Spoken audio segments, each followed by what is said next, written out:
The Sweet 16 is here. I mean, we were already at this point, guys. Both Michigan teams, both Michigan State and Michigan, are both in the Sweet 16. If they win their games, they could meet in the Elite Eight, and that will be the first time in NCAA men's basketball tournament history that's ever happened. So besides that, I don't know about you guys, but this March Madness hasn't been the greatest. It hasn't been the most exciting. We don't have any Cinderella stories. It's all the best of the best. So I guess that's one way to look at it. But why do we call it March Madness if there's no 12th seed or 13th seed or school we never heard of before going into those Sweet 16 or going to the Elite Eight or heck, even going to the Final Four? I mean, George Mason from many years ago, as I mentioned in the last episode, Loyola Chicago from 2018. You know, those were Cinderella stories. That's why it's called March Madness. You just never know what's going to happen. Craziness. The unthinkable happens. We're not seeing it this year. But despite all that, despite no drama, no Cinderella stories, no craziness, no madness, may I say, viewership is up this March Madness this year. 9.4 million viewers through the second round of the NCAA men's basketball tournament. Sunday's games, there was an average of 10.1 million people watching games. I was one of them, of course. And this is the best viewership for NCAA men's basketball since 1993. So 32 years ago. And this is according to Yahoo Sports. So despite no craziness, no Cinderella stories, no big name schools being in the Sweet 16, viewership is up. So why is that? Maybe it's because the best of the best are playing each other like how it's supposed to be. This is a tournament to determine the national champion of college basketball. And you have the best of the best playing each other, right? So maybe that's why. Maybe it's because, we have betting going on. We have NIL deals going on with some of these athletes, right? Cooper Flagg from Duke, Johnny Broome from Auburn, just to name a few guys, right? Maybe that's the reason why viewership is up. I don't know. I can't explain this. But viewership is up. The best viewership since 1993, 32 years ago. I don't know. A lot of people are playing brackets. I have a hard copy. I know a lot of the brackets now are on ESPN, the Tournament Challenge app. Trust me, I've used it many times. I still like my hard copies. You can call me an old person. You call me a boomer, which I'm not. I'm still considered a millennial. I was born in 1996. It doesn't matter. What matters is that I like my hard copies. And to talk about my brackets, I played 3 of them. One of them's out because I had St. John's win the whole thing. They got eliminated in the second round, so they're all done. But I have 2 still good. I got Duke winning one of them, and I got Michigan State winning the other. So we'll see what happens. I hope you guys are doing well in your other brackets. So we got to talk about the Sweet 16. I hope you guys are having a great day on this Thursday, 10:50 a.m., March 27th. We actually have the Sweet 16 game starting tonight. We got Alabama, number 2 Alabama, going up against BYU. That's going to be a very interesting game there. 7:09 p.m. on CBS. You got number 1 Florida, who survived the defending national champions, the UConn Huskies, this past weekend. They're going against Maryland. That's going to be a good one. 7:39 p.m. on TBS. Then you got the second game on CBS. Number 1 Duke, who is the best team in this tournament. I mean, they're dangerous. I don't see anyone beating them. They're going up against Arizona, 9:39 p.m. on CBS. And then the next game on TBS, the late one, 10:09 p.m. on a Thursday, right? Texas Tech going up against Arkansas. So a lot of good games on tonight. Watch them. And yeah, like I said, I hope you guys are doing good in your brackets. So yeah, we got to talk about the Sweet 16. So like I said, no Cinderellas.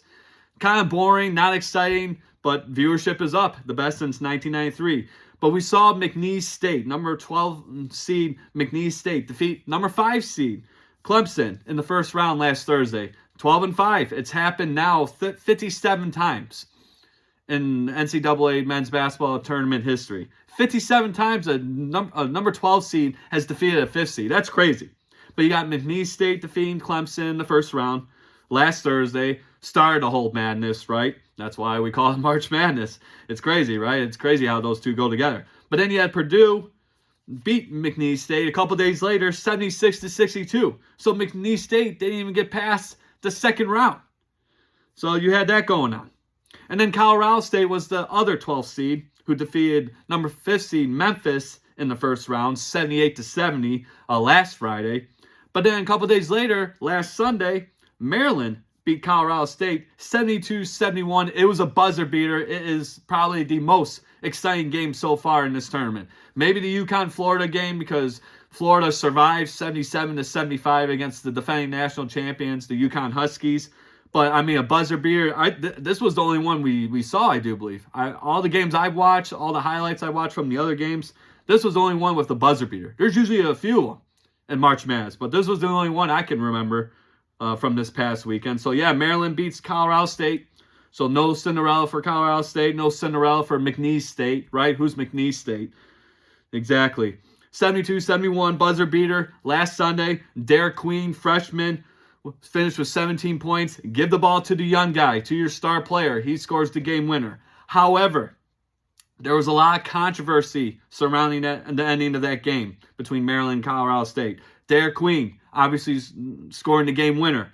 But a lot of controversy surrounding if that play was considered a travel because he took more than 2 steps, which is allowed in college basketball. You can only take 2 steps before you have to pass, make a shot, whatever you got to do, but you can't go more than 2 steps. It looked like he went more than 2 steps. I counted 3 personally. So that should have been a travel. That basket should have never counted. Colorado got screwed. They got robbed by the referees, but Maryland moves on. I mean, it's crazy that they even review it. Like, this guy took more than 2 steps. You're only allowed 2 steps in basketball to, make a play, whether you're passing the ball or you're going to shoot it. I mean, you can't take more than 2 steps. Plain simple. This guy took more than 2. He took 3. I counted 3. I'm sure the rest of the country counted 3. Should have been in travel. The basket should have never counted. Colorado State moves on to the Sweet 16 instead of Maryland. So lots of controversy. It was nuts. I mean, I couldn't believe it.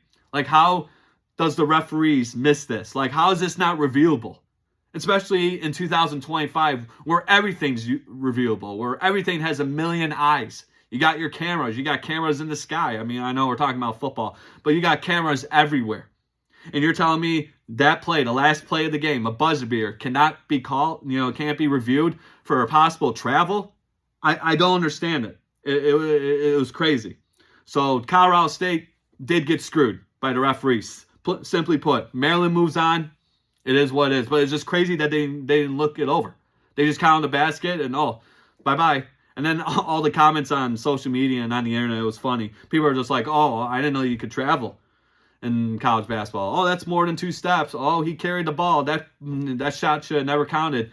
Yes, it should have never counted. The referees did a horrible job handling that situation. That should have been reviewed. That should have been back in headquarters, NCAA headquarters, wherever they review all these situations, these possible infractions, whatever. This basket should have never counted for Maryland, and Colorado State moves on to the Sweet 16 instead of Maryland. So that was crazy. So no most exciting game, which is nuts because you usually have a few exciting games. But I don't know. I'm watching March Madness so far, and I'm not really impressed. I give it a C at best. And you're lucky I give it a C because it's not exciting. I've watched numerous March Madness tournaments before. Years past. This one's probably not the most exciting. I don't want to say it's one of the worst, but it's not the most exciting, in my opinion. I mean, like I said, no Cinderella stories to create that madness. I mean, now you got best of the best, which I do appreciate, but now you got these situations where the referees don't even look back to see if a player traveled on the final play. The final play. The winner goes on. The loser goes home. Like, this is a single game elimination tournament style. And this guy, Derek Queen, he traveled on that play. And they can still count the basket. Mind blown. Crazy. But like I said earlier, viewership's up. But the March Madness, for me, it's not the most exciting. Hopefully, these Sweet 16 games starting tonight and going to tomorrow night are a lot better than what we've seen. But, I mean, you got Alabama, BYU, Florida, Maryland, Duke, Arizona, Texas Tech, Arkansas. And then tomorrow you got Michigan State and Ole Miss. You got Tennessee and Kentucky, Auburn going up against Michigan, and then Houston against Purdue. So best of the best. You got all the number 1 seeds there from all the different regions, right? Florida, Duke, Tennessee, or not Tennessee, Auburn and Houston. So, I mean, are we going to see all number 1 seeds in the Final Four? I really hope not. Hopefully some team can play their hearts out and make it to the Final Four, but we got to get to the Elite 8 first. But yeah, Sweet 16, craziness. Maryland should not be in this. That basket made by Derek Queen should have never counted. Colorado got screwed. They got robbed. They got shafted. But it is what it is. So now we got to talk about Sweet 16. So we got Maryland versus Florida. So Florida, as I mentioned, they survived against the defending national champions, the back-to-back defending national champions, the UConn Huskies, 77-75. I saw highlights in this game, and it's like UConn almost had it. They had Florida at times, but they allowed Florida to come back. And yes, there was talk about the officiating. Coach Dan Hurley from UConn criticized the refs. He made some comments that deem unprofessional, not coach-like. He's regretted it now, but, he's a very passionate coach. I can appreciate that. I love that about him. But a lot of people just say, you know what, just be a coach. But he's passionate. He wants to win. He cares about his players. He doesn't want his team to get screwed in his mind. How he sees things on the court. He doesn't want his team. He wants his team to have a fighting chance to succeed in these games. So yeah, a lot of controversy surrounding that, the officiating. But yeah, UConn not going through the three-peat, obviously. They lose to Florida. The UConn Huskies are out. The Florida Gators are in. So that was another, I guess, exciting game. But like I said, the most exciting game was the Maryland-Colorado State game because it ended on a buzzer beater. A controversial buzzer beater, may I remind you. But yeah, Maryland going up against Florida.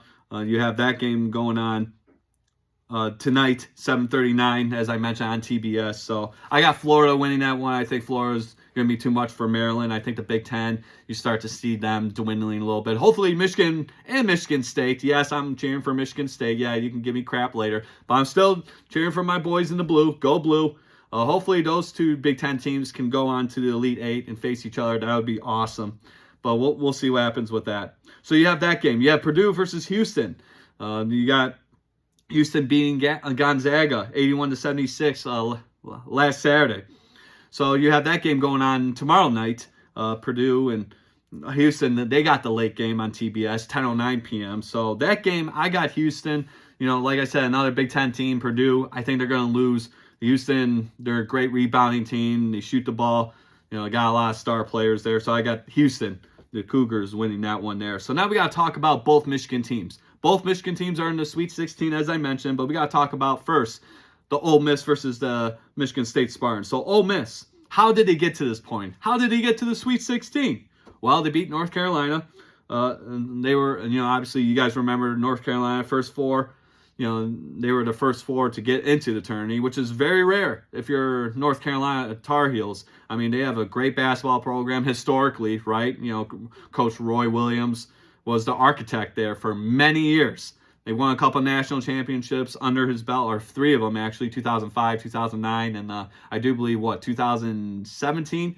It was three under his belt. So for them to compete in the first four just to get in the tournament instead of getting an automatic bid, it's crazy for the Tar Heels.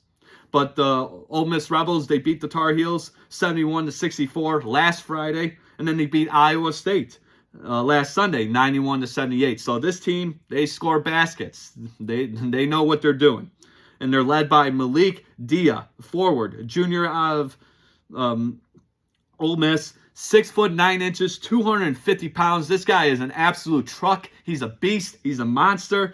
He finished that game against Iowa State with 18 points, 8 rebounds, and he led that team to victory. Yeah, Malik Dia. Remember that name. That name's going to be called a lot, I do believe, against Michigan State. Another name that's going to get called a lot. Another star player for the Ole Miss Rebels.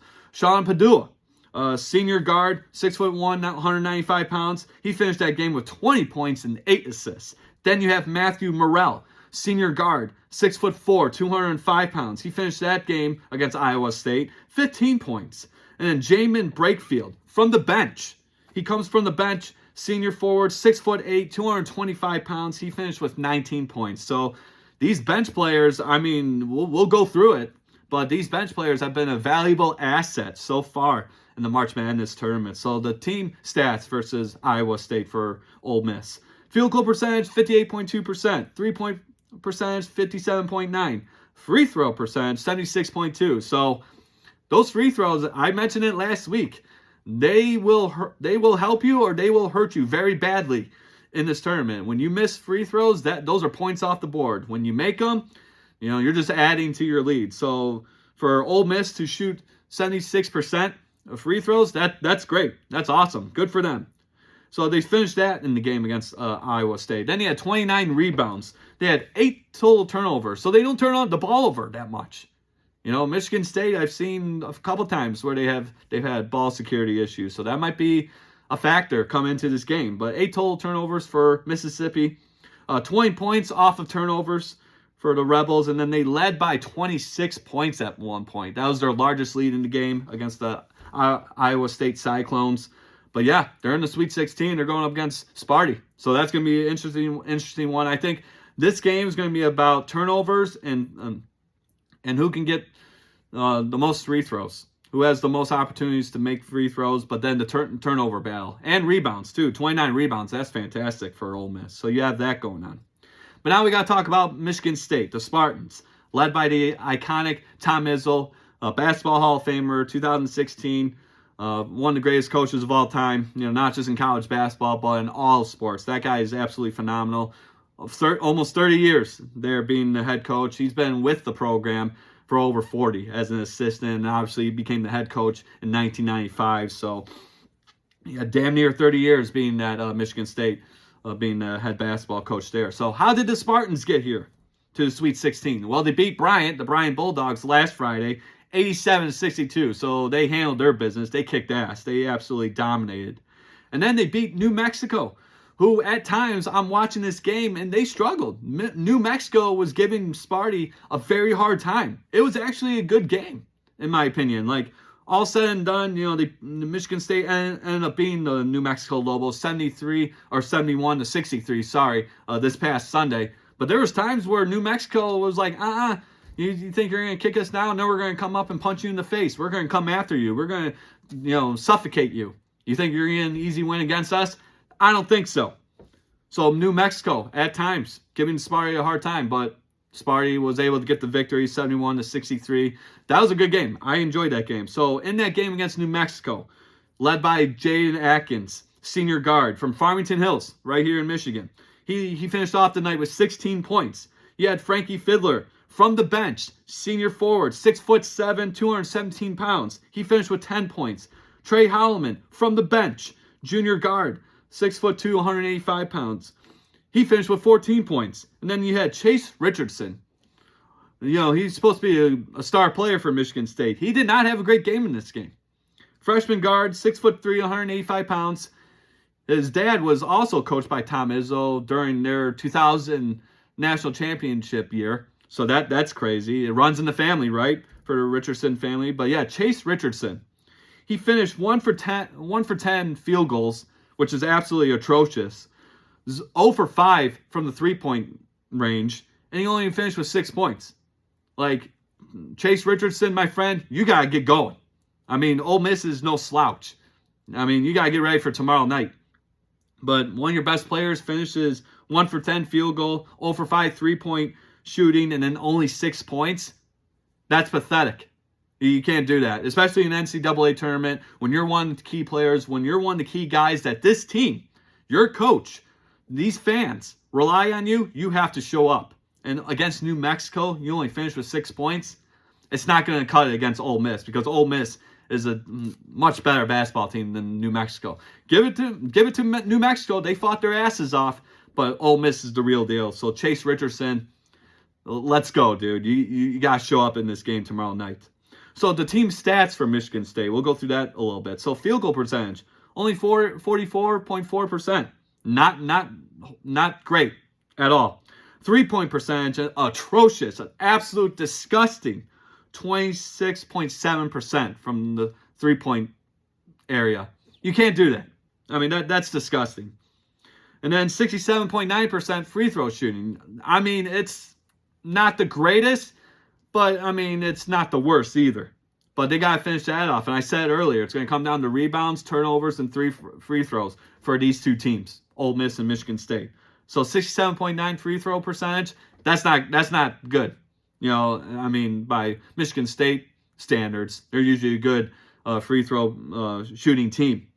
You got to show up. You got to make those free throws tomorrow night. 9 total turnovers, so they didn't turn the ball over that much. They had 14 points off of turnovers and 34 rebounds, 11 of them offensive rebounds. So we need to see more offensive rebounds from Michigan State. Like I said, that's one of the key factors, in my opinion, coming into this game tomorrow night, 7:09 CBS, Ole Miss Rebels and the Michigan State Spartans. You got to get those rebounds. Offensive, defensive, it doesn't matter. You got to protect that ball. You got to get that ball, and you got to score points. And those free throws, man, 67.9 for Michigan State. You have 76.2 for the Ole Miss Rebels. That could be a difference maker as well. So Michigan State has to bring their A game. Ole Miss, very tough team. I strongly believe this is going to be Michigan State's toughest test. I got Michigan State winning this one. They're going to go to the Elite Eight and knock off the Ole Miss Rebels. It's going to be a good one, though. Play some bets on it. If your bracket's not totally destroyed like many people around the world, follow your bracket. But yeah, play some bets on this game too, because I do believe Michigan State's only a 2.5-point favorite in this one against the Rebels. So that game's on tomorrow night, 7:09 p.m. As I mentioned, CBS. Check it out. It's going to be a good one. Now we got to talk about the other team, the Michigan Wolverines. Go Blue. As I'm wearing their hoodie today, obviously in support for them. They play tomorrow night as well. They got the next game, the later game on CBS tomorrow night. Auburn, Michigan, 9:39 p.m. on CBS. You got the Michigan Wolverines going against the Auburn Tigers. We got to talk about the Auburn Tigers real quick. So the Auburn Tigers, number 1 team in the country for most of the season.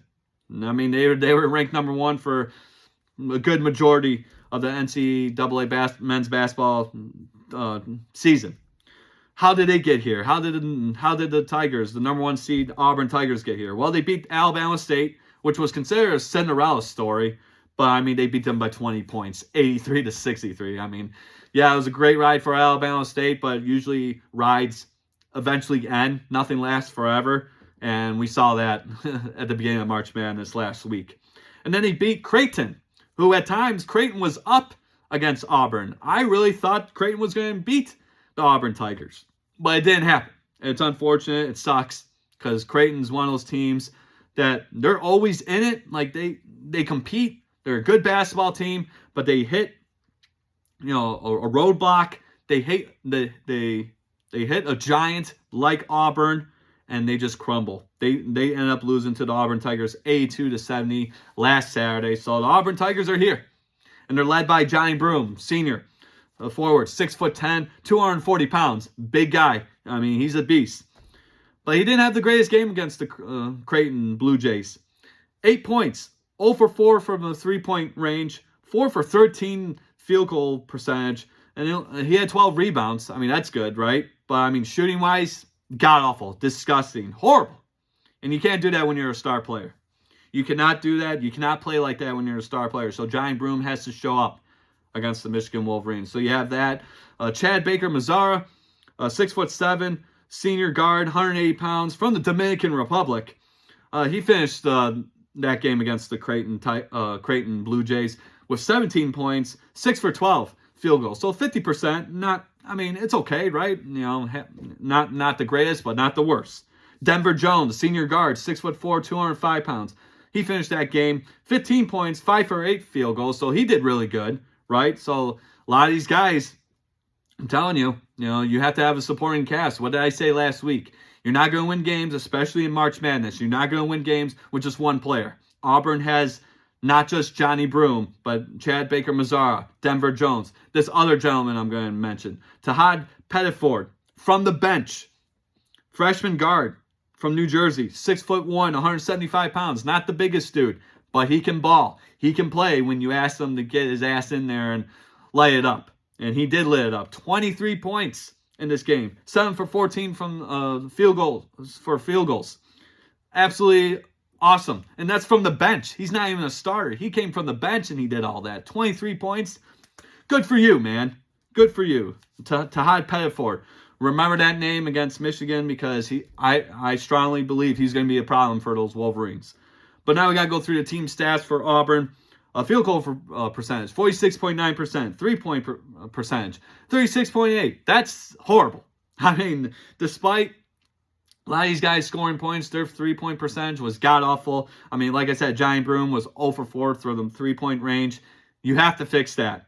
And I've seen, like, it seems like a common trend. I'm watching these games, and a lot of these guys like to pass one time and shoot a 3-pointer from like 30 feet. Okay, we're not all Steph Curry.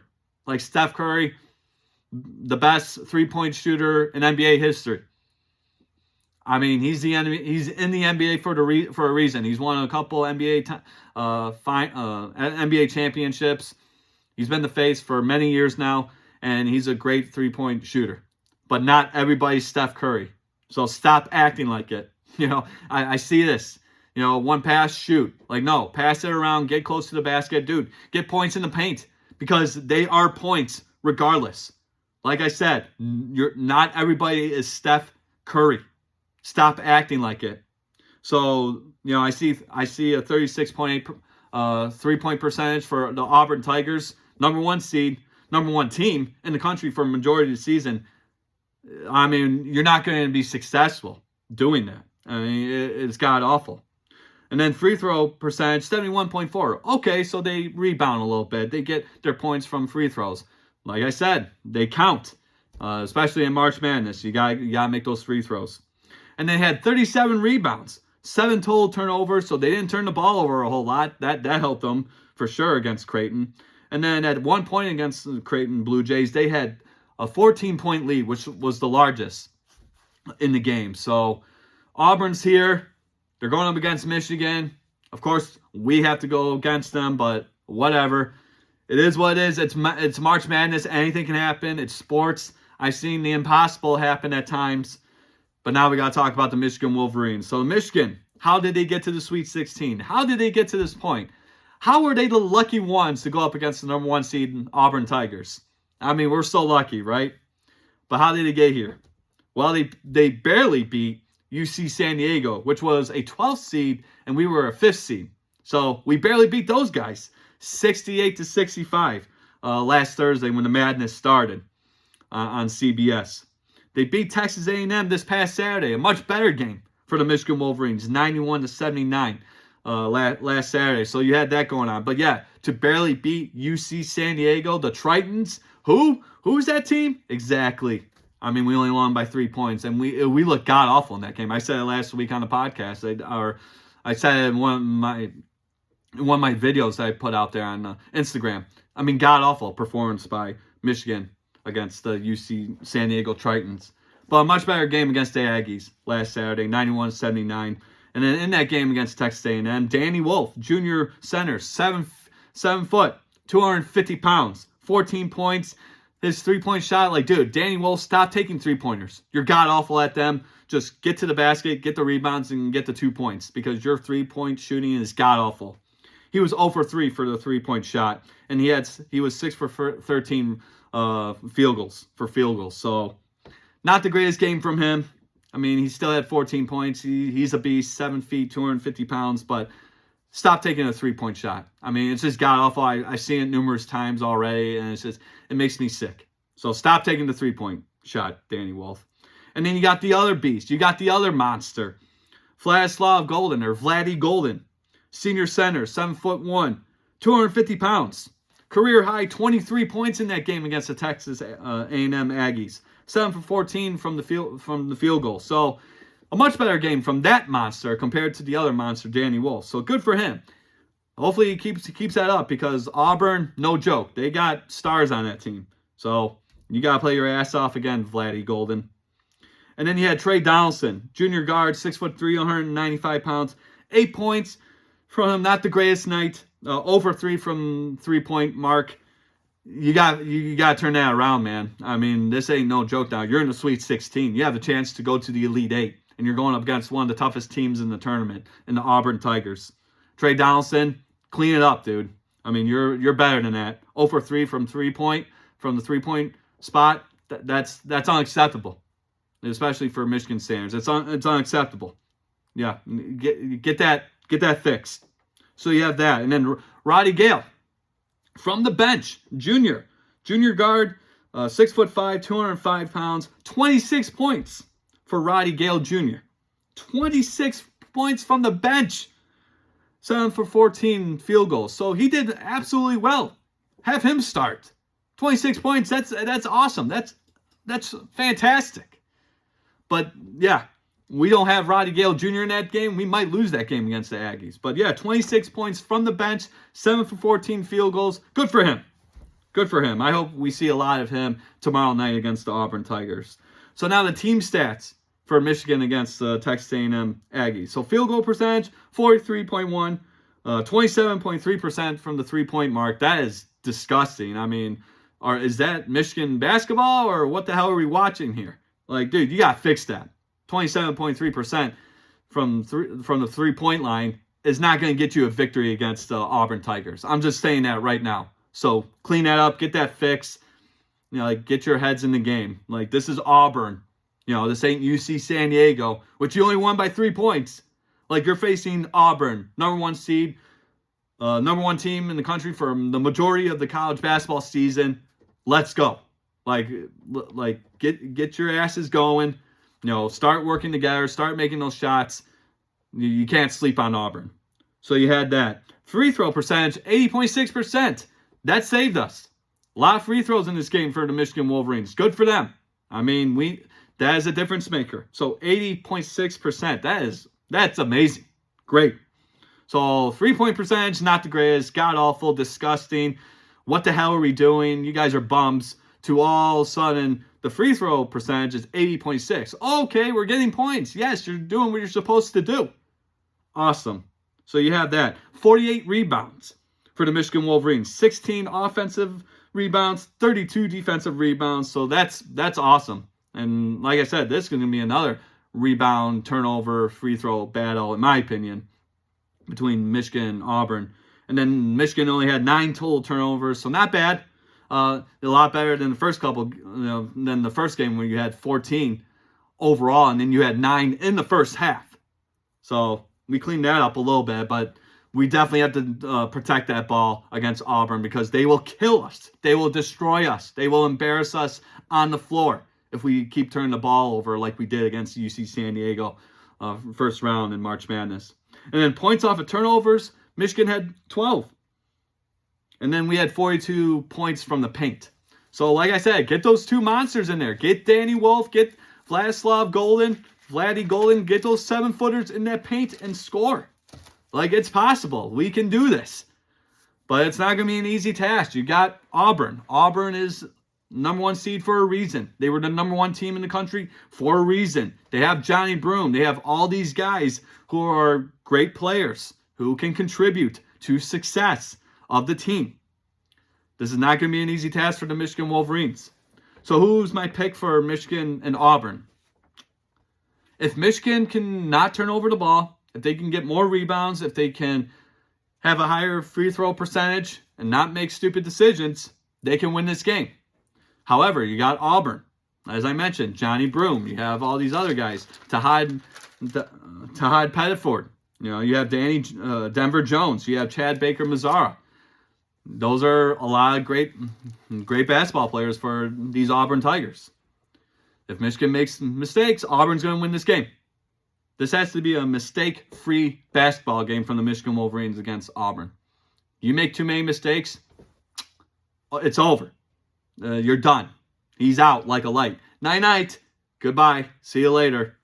So, Michigan, protect the damn ball and play your asses off against Auburn tomorrow night. And that game, 9:39 p.m., as I mentioned, the second game on CBS after the Michigan State versus Ole Miss game at 7:09 p.m. on the same channel, CBS. So now we got to talk about Duke a little bit, and then we'll get into baseball because the Tigers are playing the Dodgers tonight, opening day for the home opener, I should say, because the Dodgers already played in Tokyo. We'll get into that a little bit. The home opener for the Dodgers. Tigers coming into town, so we're going to see Tarek Skubal tonight. We'll get to that in a little bit. We got to talk about Duke. So Duke, as I mentioned numerous times, the best team in this tournament. I don't see anybody, especially in that bracket, that side of the bracket, I don't see anybody beating Duke. So how did Duke, the Blue Devils, the number 1 team coming into this tournament, number 1 seed, Blue Devils. How did it get to this point? Well, they absolutely annihilated Mount St. Mary's. I mean, God bless them for them to even show up, but they got absolutely annihilated. 93-49. I mean, whew, yikes. If that's not sending a message, I don't know what is. So you had that going on. And then in the second round, they destroyed Baylor, 89-66. Duke is on a mission. I mean, they're ready to go. Cooper Flagg, freshman phenomenon. This guy is awesome. I mean, he can do everything. He can shoot the ball. He can get rebounds. He can play defense. I mean, what's going to change for him against Arizona later tonight, 9:39 p.m. on CBS, the second game on CBS. Duke's going to win that game against Arizona. Like I said, I just don't see any other team out of all these 16 or other 15 games, or 15 teams, I should say, that can beat the Blue Devils. They're on a whole nother level. John Shire, head coach for a couple years now, national champion in the 2010 season under Mike Krzyzewski. He's the head coach now, John Shire. I mean, he's got this team ready to go.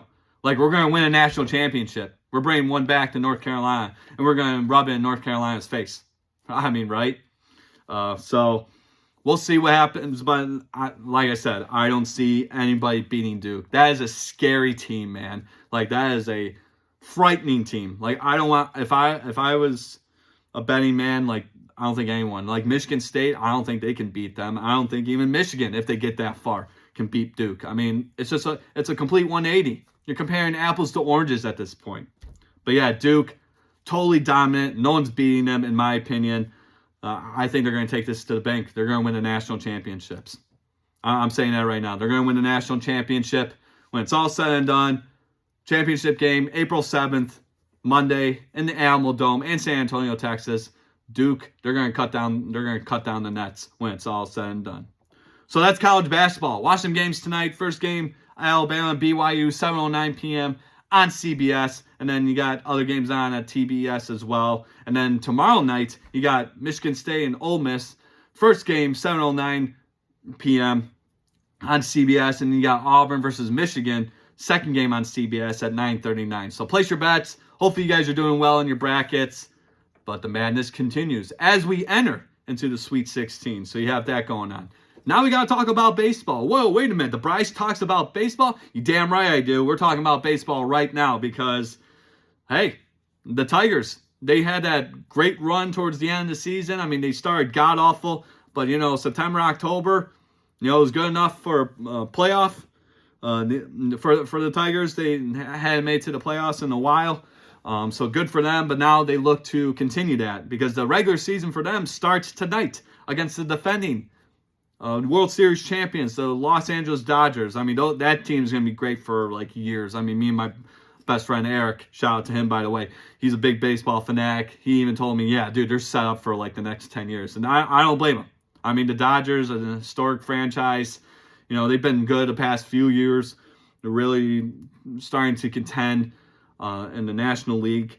And yeah, they're defending World Series champs. There's a good reason why. You got Shohei Ohtani, who's probably the best baseball player in the world right now. So you got the Detroit Tigers coming to LA to face the Dodgers tonight, 7 o'clock, 7 p.m. on ESPN and ESPN Plus. It's going to be a good one. So Dodgers home opener. They're the defending World Series champions, as I mentioned. They beat the Yankees 4-1. Sorry, Eric. I know that kind of breaks your heart a little bit because he's a big Yankees fan. I know he lives in Michigan and he likes the Yankees, right? I mean, gotta knock some sense in that kid. No, I'm just kidding, buddy. But no, I'm not. I don't like the Yankees. I don't think anyone does, except for you, Eric, and your family. So whatever. And you got your wife all, jacked up too. You got her all, what's that word I'm looking for? All brainwashed. Liking the Yankees, but whatever. You like who you like. But yeah, they beat the Yankees. The Dodgers did 4-1. I mean, it was a dominant series. I mean, Dodgers were light years better than the Yankees in the World Series this past season. But now they're defending World Series champs. Big targets on their back. All 31 teams. They want a piece of the Dodgers. So you have that going on. They opened the MLB season actually a couple weeks ago. 2 weeks ago or a couple weeks ago, Tuesday, March 18th in Tokyo. Tokyo, Japan, they love their baseball out there.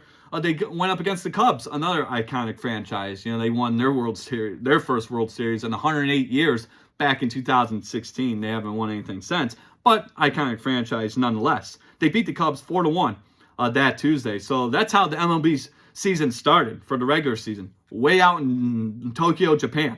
So that was cool to see. But yeah, the Dodgers won that one. I think it was only a 2-game series. They swept that. But yeah, Shohei Ohtani in that game Tuesday against the Cubs, he had 2 runs, 2 hits, and 1 strikeout. He's not pitching anymore. He used to be a pitcher as well, which is absolutely crazy. You would think nowadays, you're a batter or you're a pitcher. No, we're going to use you as both. It worked for a while, then he got hurt, and it's just like, no, we're just going to keep you as an offensive player. And then your pitching days, while it will always be remembered, we will never forget you as a pitcher, but that's going to stay in the past because you're much more valuable as a hitter than a pitcher for us. So Shohei Ohtani, a couple hits, had a strikeout.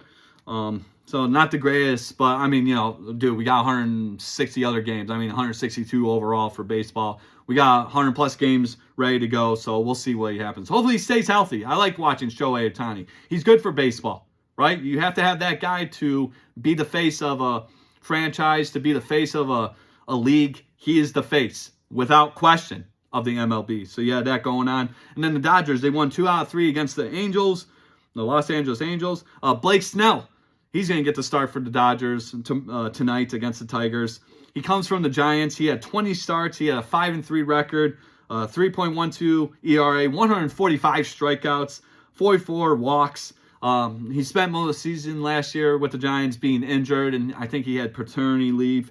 So didn't get a whole lot of games, but still, to strike out 145 batters and to only have 44 walks, that's absolutely phenomenal. And a 3.12 ERA, that's pretty good. That's not the greatest, but it's pretty good. Like, if you have a sub-3 ERA in today's MLB, that's good. Like, I'll take that all day, any day of the week. So you had that going on. And then the game versus Colorado last July, he struck out 15 batters, which was a career high for him.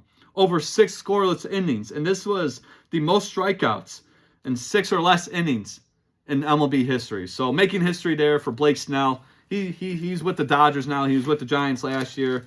Absolute stud. But now he's going up against the AL Cy Young Award winner in Tarik Skubal, who had a tremendous, absolutely phenomenal season last year. And that's why he was most deserving of the 2024 AL Cy Young Award. Last year. So yeah, he's the Cy Young Award winner for the American League last year. Tarik Skubal, this guy's amazing. In 31 starts, he was 18-4. Yeah, 18 wins and 4 losses. Dominant. No one's touching this guy. 2.39 ERA. See you later, dude. We're not giving up runs when I'm pitching, at least. 228 strikeouts. Yeah, let me repeat that again. 228 strikeouts to 35 walks. And you wonder why this guy won the AL Cy Young Award last year. Right there. 228 strikeouts, 35 walks. 31 starts, 18-4 record, 2.39 ERA. It would have been better if we won the World Series, but, you can only ask so much in life. So Tarik Skubal gets a start tonight against Blake Snell. This should be a great matchup. Tigers going out to L.A., go up against the Dodgers, the defending World Series champs. 7 o'clock on ESPN, ESPN Plus. You got the starting rotation for the Tigers. So we got Jack Flaherty. He comes back. He was with us for like a season and a half. He went to the Dodgers, won the World Series, and now he's coming back to the Tigers. Why wouldn't he stay with the Dodgers? I don't know, but he's a good pitcher. We like him. He played with the Tigers in 2024, like I said, like half a season. In 18 starts, he was 7-5. He had 2.95 ERA, so pretty damn good. And he had 133 strikeouts. So good for him. But he's back with the Tigers. He's with the Tigers uniform now after winning a World Series last year with the Dodgers. He didn't have the greatest performance in the World Series, but he won a World Series nonetheless with the team. So good for him. Hopefully he can rebound this year. Hopefully he can redeem himself, be a key part in that Tigers rotation led by Tarik Skubal, the AL Cy Young Award winner from last year. So yeah, that going on. He was traded to the Dodgers last July. He signed a 2-year. He actually signed a 2-year, $35 million contract with the Dodgers, but he's with us now. Or 2-year, $35 million contract. He signed that with us. Excuse me. So you have that going on, and then you have all these other pitchers: Reese Olson, Casey Mize. That guy seems like he's been with us for a long time, and he's hurt. I mean, I remember one year he was out like over a year. So hopefully he can come to his own. He was like a high draft pick. He was a high touted prospect. He was he was a main guy. He was a key prospect for the Tigers many years ago. So hopefully he comes up. And then another key prospect for the Tigers, Jackson Jobe. Hopefully he can add a lot of, excitement to this Tigers rotation. So, you got the Tigers, their starting lineups. You got Jake Rogers being the catcher. First baseman's led by Colt Keith. Gleyber Torres, we signed him from the Yankees. He's a second baseman. He spent 6 years with the Yankees, 2018 to 2024. He's a two-time All-Star. 2018 and 19, he was an All-Star selection there. He signed a 1-year, $15 million contract last December with the Tigers. So hopefully he's a great addition to the Detroit Tigers. I think he was hurt for most of the season last year. But I think having a guy like that, two-time All-Star, can add a lot of spice to this offense for the Detroit Tigers. And then you got third base. It was supposed to be Matt Verling, but he's out. So it looks like Zach McKinstry is going to get to start there at third base. Shortstop, we got Trey Sweeney, perhaps. So Javier Baez is taking a back seat. We'll get to that bum in a little bit because, yeah, that's exactly what he is. He's a bum. And then, so we got that. And then left field, you got Riley Green. Been with the team for many years. Winsel Perez, he's supposed to be center field, but he's out. But then Matt Verlaine, he's out as well. So it looks like Ryan Kreidler is going to get the start in center field. Kerry Carpenter in right field, and then Spencer Torkelson as the designated hitter. And that guy needs to get going. Like another another important prospect for the Tigers. Many years now, he hasn't done anything. So he needs to get going this year for the Detroit Tigers. But, yeah, we'll see what happens. It's going to be an exciting night tonight for Detroit Tigers and the LA Dodgers. So, yeah, game again, 7 o'clock on ESPN+. So, Dodgers all-time record against the Detroit Tigers. 17 wins and 14 losses. Their last win against the Tigers was a couple years ago, May of 2022. They won that game 6-3. And the last win for the Tigers against the Dodgers was only a couple of days earlier, same year, April 30th of 2022, where they won that game against the Dodgers 5-1. So it's been 3 years since the Tigers beaten the Dodgers. Tigers need to win this one tonight. Start off the regular season on a high note because you got to look at this Tigers schedule. I mean, we got 3 games against LA on the road. Then we got to travel to Seattle, Washington. We got 3 games against the Seattle Mariners. Then we come home Friday, April 4th, next Friday, home opening day for the Detroit Tigers at the beautiful Comerica Park. They open up against the Chicago White Sox. 3-game series there, so AL Central rivals. 1:10 p.m. that Friday, April 4th, home opening day for the Detroit Tigers. Got a 3-game series there, but then you got New York coming into town as well, the New York Yankees. So a lot of tough teams to start off the season. I mean, not Chicago, they're god-awful, but LA Dodgers defending World Series champions. You got Seattle, decent team. You got the New York Yankees who competed in the 2024 World Series last year. We'll see what happens. But that is a tough schedule to start off the year for the Detroit Tigers. So you have that going on as well. But now we got to talk about this bum named Javier Baez. Shortstop, he spent a year with the Mets. He spent many years with the Cubs from 2014 to 2021. He's 32 years old. He's getting old. I get it. He's a 2-time All-Star, 2018-19, same as Gleyber Torres, former Yankees second baseman. Javier Baez is a World Series champion with the Cubs. Obviously, as I mentioned, he won in 2016 after 108 years without winning a single damn World Series. He's a World Series champion with the Cubs. But Tigers since 2022. He's been with the Tigers since 2022, so this is his 4th year in the Tigers uniform. He signed that ridiculous, that god-awful, that very ignorant and just horrible, I mean, just like one of the worst sports contracts ever Like the god-awful 6-year, $140 million contract after the 2021 season. It was in December of 2021 he signed that deal. Al Avila is still running things for the Detroit Tigers. He was still the general manager. Yeah, great signing, Al. I mean, now we got to deal with this guy for God knows how long because no one's going to eat that contract, especially what he's done the past 3 years. We'll get to that in a little bit, but Al Avila's work right here, dude. You signed that bum. 6-year, $140 million contract. One of the worst sports contracts ever. Because look what he's done. Here's the stats ever since he put on the Tigers uniform. So Javier Baez in 2022 with the Tigers. 64 runs, 132 hits. He only had 17 home runs, 67 RBIs, 147 strikeouts. And his batting average was a .238 batting average. Bum. 147 strikeouts. You're getting paid $140 million a year. 6 years. Bum. Get out of here. So that was 2022. His first year Tigers uniform. Now 2023. 58 runs. 13 hits. 9 home runs. 59 RBIs. 125 strikeouts. .222 batting average.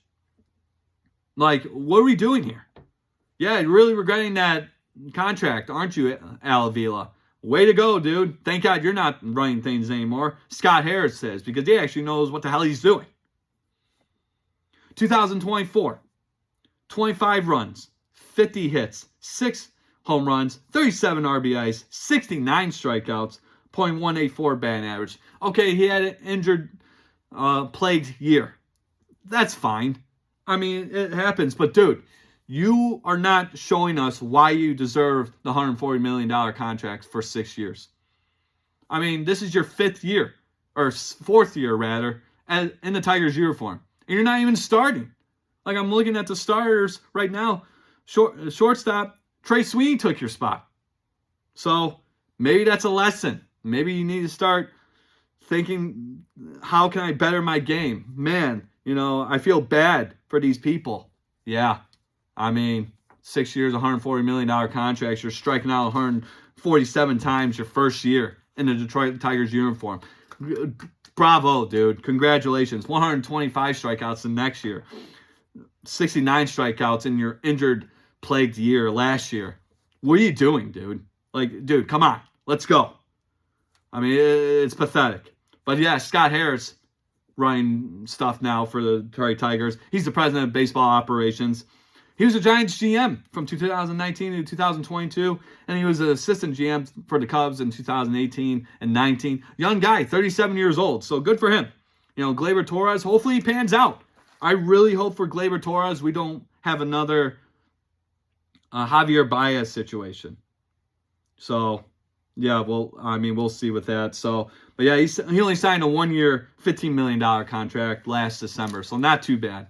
Versus the $6 million, $140 million contract Javier Baez signed at the end of the 2021 season. Yeah, 4 years ago. This is his 4th year in the Tigers uniform. Javier Baez, get it together, dude. I mean, you have to show up this year. I'm sorry, but I have my notes here. Al Avila signed this bum. Yeah, we're going to year 4 now. So let's go, Javier. When you're playing, when you're starting, I mean, you're not starting tonight, it seems like. I'm reading the depth chart. Trey Sweeney took your spot. But when you're playing, you better show up. So you got that going on. You got the Detroit Tigers on tonight. Opening day for the LA Dodgers, their home opener. The Tigers don't have their opening day at home till next Friday, April 4th, 1:10 p.m. against the Chicago White Sox. But tonight, Tarek Skubal on the mound versus Blake Snell. It's going to be a great matchup. Tigers need to win this one. A great way to start off the 2025 season. So you have baseball on tonight. You got March Madness on tonight. So no excuses. Watch some sports tonight. So you have that. But now we got to end this episode. We got to talk about boxing. Yes, we got to talk about boxing once again because you have 3, not 1, not 2, but 3 professional boxers coming out of New Way Training Center right here in Macomb Township, Michigan. You know, obviously Michigan people are going to understand where that's at, but everywhere around the world, you might not know, you know, Macomb, very nice area, you know, pretty big. It stretches multiple townships, but New Way Training Center, great place right there on Hall Road. or M59 for many of you who don't know what Hall Road is. But New Way Training Center, and you got 3 professional boxers. We got to start off with the first one. Anthony Popillo. Yeah, Anthony Popillo, his second pro fight. He won his last pro fight last June. First round knockout. I mean, this guy, I've sparred with this guy before. You know, it took them, you know, he was talking to me. It took him a long time to get an opponent for his next fight. I mean, I hate to say this, but I'm going to say it anyway. I mean, I'm not surprised because this guy's a beast. And to be honest, when we were sparring, I don't think he was hitting me as hard as he could. And I think he could agree too. I think he was hitting me at like 50%. But he still busted up my nose and gave me a black eye. So thank you, Anthony. I appreciate that. No, Anthony's a good guy. I love that guy. Great guy. Great human being. Tremendous boxer. I mean, for a big dude, I mean, he's like a super heavyweight, man. This guy is in great shape. But yeah, he's even a better person. So I'm glad I met him in this life. But yeah, Anthony Popillo, second pro fight at the Soundboard Theater at Motor City Casino, downtown Detroit. Clip Promotions is advertising or showing this fight. That was his first fight, excuse me, at the Soundboard Theater in Motor City Casino. He got that first round knockout for his first pro fight. Now he's got a second pro fight at the Radisson Convention Center in Southfield, Michigan. Fights start at 7 p.m. April 4th, so next Friday. Get your tickets. They start at $50. Message him on Facebook, Instagram. I'm sure a lot of you got his phone number, but yeah, he has his next fight at the Radisson Convention Center in Southfield, Michigan, next Friday, April 4th. Same day as the Tigers' opening day against the Chicago White Sox. So another, no excuses. You either watch baseball or you go visit my boy Anthony Popillo, fighting his second pro fight in Southfield, Michigan. Again, that's the Radisson Convention Center. Clip Promotions. They're going to promote this fight, so I mean, I expect another knockout because this guy is a beast. So you got that going on. Anthony Popillo, man, he's going to do great things in boxing. His second pro fight next Friday, April 4th at the Radisson Convention Center, Southfield, Michigan, 7 p.m. This fight start. Unfortunately, I won't be able to make it, but hopefully in the next one I will. But yeah, Anthony Popillo, man, this guy is a beast. So check him out next Friday. Get your tickets. And now the second fighter we got to talk about coming out of New Way Training Center. Savannah Tini, she's entering, she has her 4th pro fight coming up next Tuesday in Nashville, Tennessee. So unfortunately, he's going to be out of Michigan. I won't be able to make it to that one, but already her 4th professional fight. I would love to see her in action. You know, I mean, I like seeing clips and highlights and, you know, photos. I mean, she's a beast. I wouldn't want to mess with her. I mean, yes, Savannah Tini. I mean, she's a teeny little thing, but I tell you what, I wouldn't want to mess with her. Like in a fight, she's on my side. I don't care. But, I mean, she's a sweetheart, too. She's one of the nicest people I ever met. She's got her 4th professional fight coming up. Her last fight was last September at the Motor City Casino, just like Anthony Popillo's was. Clip Promotions, same promotion, sponsored that fight. She won by a unanimous decision to improve her record to 3-0 with 2 knockouts. So she's in her 4th professional fight, undefeated, 3-0, 2 knockouts. Her last fight, unanimous decision. It seemed like a tougher fight for her, but she got the win nonetheless. The heart and soul of Savannah Tini, you know, the New Way Training Center. That's how they do things there. They're no joke. Bunch of savages there, I'm telling you, man. Even the young guys starting up in the amateurs. I see some of these young guys, you know, sparring and hitting the bag. And, you know, I'm 28 years old. I'm not messing with those kids. I'm not, man. No way. I don't care how big or small you are. Like, dude, I see some of those hands flying in that gym. It's no joke. So you have that going on. And then she's fighting in Nashville, Tennessee, as I mentioned, at the Troubadour Theater. So I'm assuming tickets are almost sold out. So if you didn't get your tickets already, you're pretty much out of luck. But hopefully her next fight is back in Michigan or closer, because I would like to see her fight. I've only saw clips and highlights of her fights. She actually told me yesterday that it's going to be streamed on YouTube TV. So find a way to watch that fight next Tuesday, April 1st. So a crazy day there, you know, April Fools. No, we're not doing that. She's having her fight. It's going to go through. She's going to compete and she's going to kick some ass. So next Tuesday, April 1st, Nashville, Tennessee, Troubadour Theater. You got Savannah Tini. taking care of business and handling her business as she usually does. So you got that going on. And then she actually has merchandise out right now. Follow her on Instagram, Savannah Teeny. She has hoodies, t-shirts. The designs look absolutely phenomenal. I mean, her team, her sponsors did absolutely great work on those clothes. But it says in her, in her posts that a certain percentage of the proceeds support a great cause, and that's the Rebel Dogs of Detroit. So yeah, she likes her pets. I mean, I've seen, she's done a lot of work with it seems like rescue dogs. I'm assuming, right? Rebel Dogs Detroit, and she loves her pets. I've seen a lot of stories on her Instagram. I mean, that's honorable work. I mean, good for her. Like I said, one of the nicest people I've ever met. She's a total sweetheart. But in the ring, I wouldn't want to mess with her, man. I mean, that's what I mean. When you're a boxer, when you're in that ring, that good person, good girl, good guy image, I mean, you got to turn into a complete savage. But anyways, that's the fight game for you. But Savannah Teeny, I mean, you can just see it right here. Percent of the proceeds from the merch that she's putting out right now on her Instagram. Certain specific percentage goes to the Rebel Dogs of Detroit. So good for her. That's honorable work. Like I said, very nice person. One of the nicest people I ever met. And yeah, she's going to handle her business next Tuesday in Nashville, Tennessee. So go Savannah. Shout out to Savannah Teeny. Shout out to Anthony Popillo. 2 fighters coming out of New Way Training Center having fights this month. So you got 2 fighters from the same gym fighting the same month. But then you got Kamel Macklin fighting the same month too. So 3 fighters having fights all within a few weeks from each other. You got Savannah Teeny fighting next Tuesday in Nashville, Tennessee. You got Anthony Popillo fighting next Friday at the Radisson Convention Center in Southfield, Michigan. And then you got my boy Kamel Macklin entering his second professional fight. His last fight was last December. It was in Flint, Michigan. I mentioned it numerous times. You guys know the drill. Dordt Financial Center. It only took him 90 seconds to get a first round KO. The guy wanted no more of Kamel Macklin, the boss himself. And he won his first professional fight. Now he's got a second fight coming up at Hype Athletics in Dearborn, Michigan, 7 p.m. start. That's actually on Good Friday, April 18th. So, and fights start at 7 p.m. So get your tickets now. He has tickets available. Follow him on his socials. He's got Instagram. He's got TikTok. He also has Facebook, Macklin Kamel. So it's Makled, Kamel, Kahmel. That's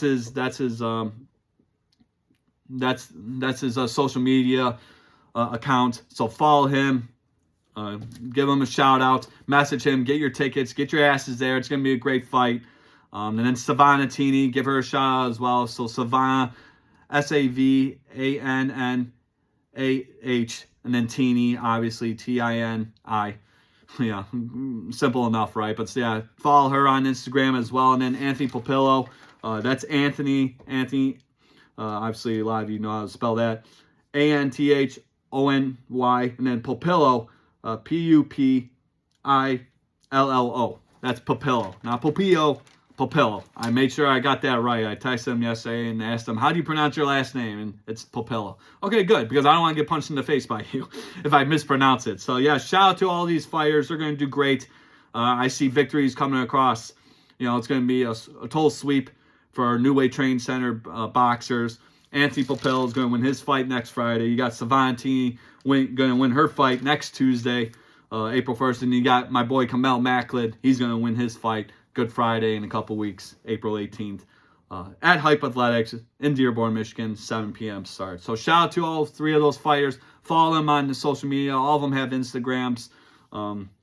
They all have Facebooks as well. So reach out to them. Give them some support. They deserve it.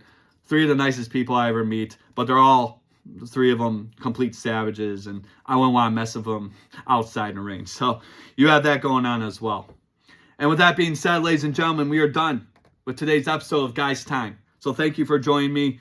Yeah, we had a lot to cover. March Madness, the Sweet 16 starts tonight. You have Tigers and Dodgers, opening day, home opener for the Dodgers And the first game of the regular season for the Tigers. They don't have their home opener until next Friday, 1:10 p.m. start against the Chicago White Sox. So right there in the AL Central, you have that going on. And then you got boxing, 3 fighters.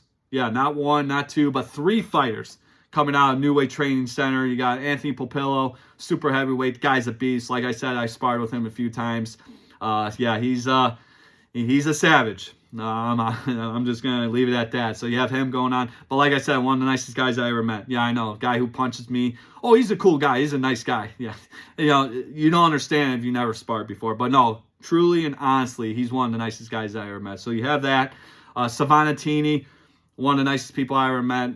Complete sweetheart. She loves her dog. She does a lot for her rescues. Rescue missions. Obviously, like I said, proceeds of the merch that she's going out there that she's selling out right now on social media. A certain percentage of that goes to Rebel Dogs of Detroit. So good for her. That just shows she has a big heart. And like I said, she's a very nice person. I'm glad I met her in this life. But like I said, I've seen her fight or spar a few times. I wouldn't want to mess with her. So you have that going on. She has her fight next Tuesday in Nashville, Tennessee. It's going to be live on YouTube TV. So hopefully she'll give me more information about that, and then I'll send that out on my socials as well. And then my boy Kamel Macklin, the 3rd fighter coming out of New Way Training Center. He has his fight coming up, his 2nd pro fight, April 18th, Good Friday, in a couple weeks, 7 p.m. at Hype Athletics in Dearborn, Michigan. So, like I said, they're going to do fantastic. I see wins all across the board for these 3 fighters. And like I said, they're some of the greatest people I've ever met in my entire life. So you got that going on as well. And that's it. So thank you for joining me. You already know the drill. YouTube, Spotify, Apple Podcasts. You can listen. You can watch my ugly face. But yeah, go blue. Go blue tomorrow night. They got Auburn. It's going to be a very tough test for the Michigan Wolverines. But yeah, we got sports on today. So watch some sports. No excuses. Play some bets. Watch some baseball. We got Tigers on. You got Sweet 16 starting tonight on CBS. And then, yeah, we got some boxing fights coming out of New Way Training Center all throughout this next month in April. So thank you again. Thanks for joining me. You guys are awesome. Have a great rest of the day. And go blue. And congrats to all New Way Training Center boxers. You guys are going to do fantastic. You guys are amazing people. All right, peace. The prize is out.